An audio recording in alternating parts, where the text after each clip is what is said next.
What's up, everybody? Jordan Stewart here from Vover. Thanks so much for tapping into the Vover original show. Just a reminder that if you want to drop your opinions about the episode or respond to the host and guests with your voice, go and download the Vover app wherever you get your apps. Vover, voice over everything. Enjoyed the show.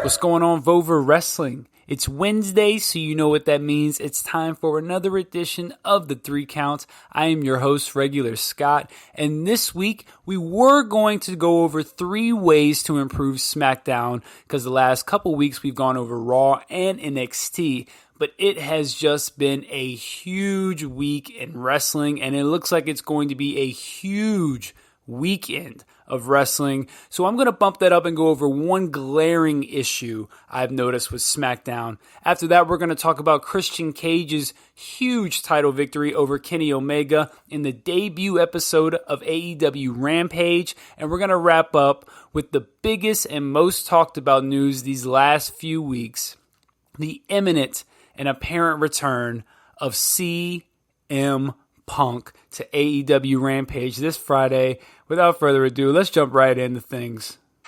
Are you ready? So SmackDown, the one glaring issue that I noticed the most when I watch it, because I actually think SmackDown for the most part is pretty well done. They do a good job of keeping secondary feuds alive as far as the men go, and that goes to my issue. The women have no secondary feuds going on SmackDown. Anything outside of the title picture, there's nothing going on. You know, there's 4 women involved in the title picture, and there's no secondary feuds going on. That's a huge problem. You know, we've had women debut, we've had Shotzi debut, we've had Tegan Nox debut, we've had Toni Storm debut, all on the SmackDown brand, yet we haven't been able to give them a feud to get into. And it's been very telling that Bianca's, title defenses, they haven't felt very threatening. You know, everybody has just been waiting for the Sasha Banks rematch. And rightfully so, because nobody else on the SmackDown roster has been built up. You know, you look at the tag division scene.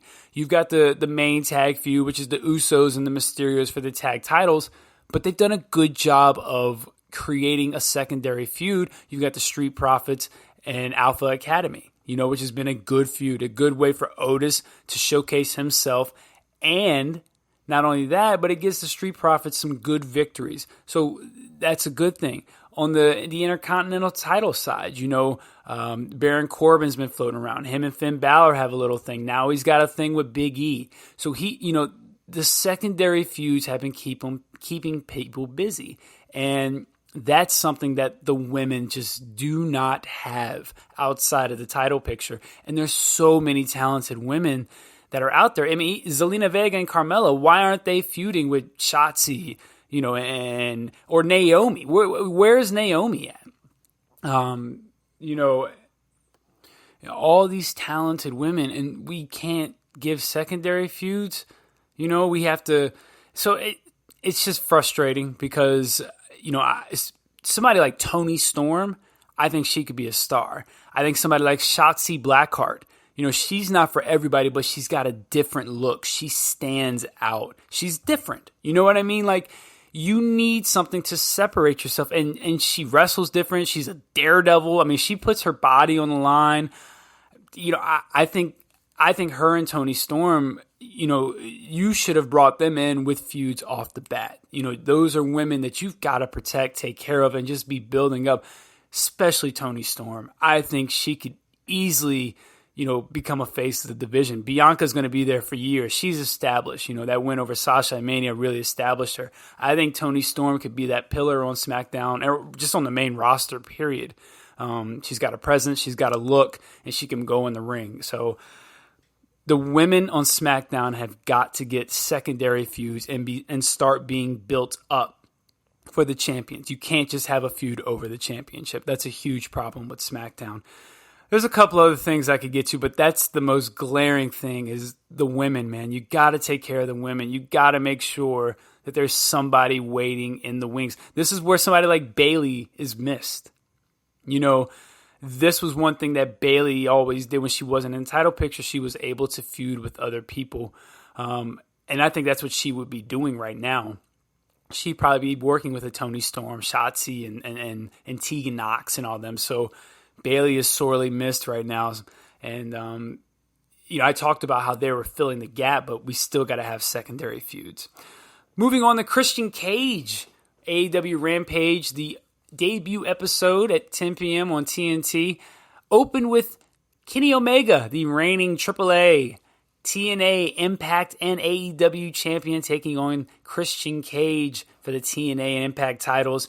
Really strong match. I thought it was probably the most well-paced Kenny Omega match I've seen in a long time.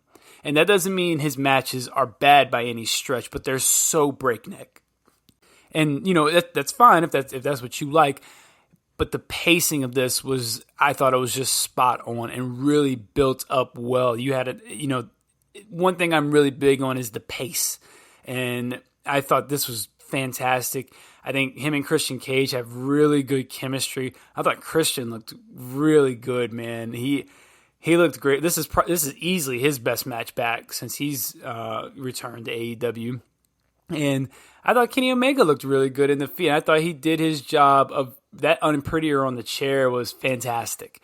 And the pop that Christian got when he won, I was definitely not expecting him to win this match building to All Out, but it makes complete sense. And when you think about it, Christian Cage is a bit more of a vulnerable champion for Impact than Kenny Omega is. And I really like Christian Cage kind of leading Impact and being the face of Impact, especially as somebody who really made their name there. And when I say that, I mean really elevated their stock. This is when he went to TNA the first time. That is where he got his main event shine, where people really saw him in a different light, and he showed that he was able to take the ball and run with it. So I really like this. I'm looking forward to seeing him work with the young guys, especially a guy like Ace Austin. He's somebody who I think could really be something special and be a pillar for TNA. And I think working with guys like him, Trey Miguel, I know they're both baby faces, but that's another young guy who's got a lot of potential, who could learn a lot. Chris Bay, one of my favorite wrestlers in Impact. I know he's got his thing with the Bullet Club, but eventually, Jay White is going to go back to New Japan, and Chris Bay will hopefully still be here in Impact and TNA, being a top guy, a main event player. And I think him versus Christian Cage will be a banger. But the guy that I think you have to give the ball to and who needs to be the one to dethrone Christian, it's got to be Moose. He came up short a couple times, but it's got to be Moose. I fully expect Moose to at some point be the one to dethrone Christian Cage. But man, there's so many. Moose, Rich Swann, even a Chris Sabin. That's a matchup I'd like to see, Christian Cage versus Chris Sabin. The matchup that I don't think anybody wants to see is the matchup that they're giving us, which is Christian Cage versus Brian Myers. That's a heavy pass. I probably would have been more interested than literally anybody except Brian Myers in that spot. And it has nothing to do with Brian Myers as a talent. Who takes him seriously as a world championship contender? He hasn't been booked that way. He hasn't really been booked super strong. I don't recall him getting any huge victories over any name opponents. So I think it's a really bad first pick for his first title defense. That's the spot where Ace Austin, Trey Miguel, Moose, Rich Swann, Willie Mack. I mean, you really can't go. There's so many places you can go except Brian Myers, but it's a smaller pay-per-view. It's not it's not a Bound for Glory or a Slammiversary or something like that, but it's still a very disappointing first defense. But I love Christian Cage as the face of Impact. And there is going to be a rematch, Christian Cage versus Kenny Omega at All Out for the AEW title. And I certainly don't see Christian Cage winning the AEW title, but this is a good way to add a little juice to it. because if Kenny does get his win back, now we can have that rubber match down the road. So I'm looking forward to it. We know we're going to get a good match, and All Out doesn't need a big title match because All Out is, the name itself is selling it, and AEW's done a great job of building a trust with the fan base. So I'm looking forward to that match. Christian Cage, great choice, great match. Kenny Omega, hats off to you. You've done a great job as the Impact TNA champion. I'm ready to see what Christian Cage does next. And for our final count, we're going to wrap up with a little CM Punk talk. It has been the talk of the industry. It has been the talk of the internet. CM Punk is supposedly going to return this Friday in Chicago, AEW Rampage. This is a big deal. CM Punk is a one-of-a-kind type person, and the intrigue, the anticipation, there really hasn't been this much anticipation, I don't think, since maybe AEW's first pay-per-view. You know what I mean? Like, this is a huge, huge deal. Where they go with it, he set up a feud with Darby Allin. Obviously, people want to see him and Kenny Omega go at it. There's still the Daniel Bryan, name that's being thrown out there. I'm actually really excited to see what's going to happen. Part of me actually kind of hopes that CM Punk doesn't show up on Friday night and they do riot.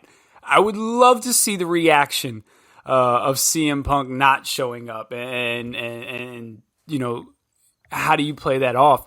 I'm fully expecting, 100% expecting MJF to come out to the Cult of Personality. You're going to hear that guitar riff, you're going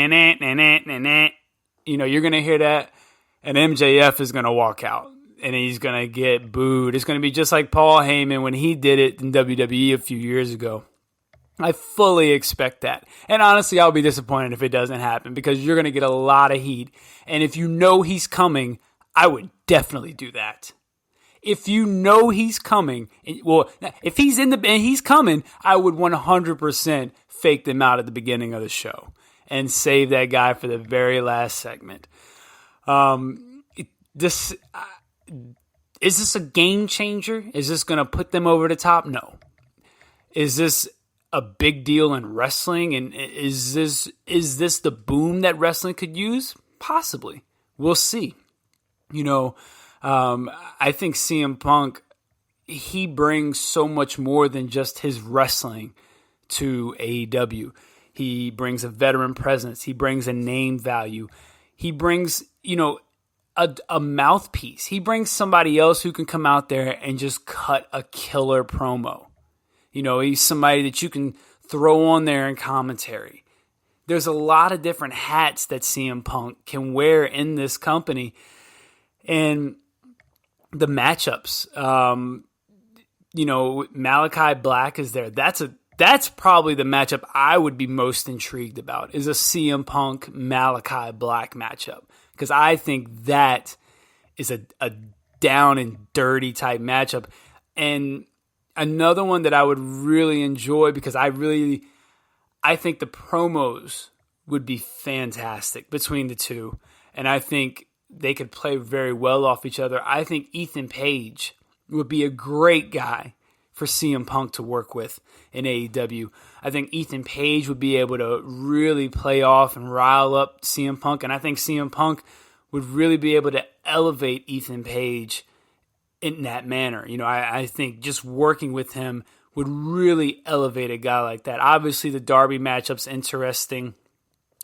Another matchup that I would actually be really intrigued by with CM Punk is CM Punk and Miro.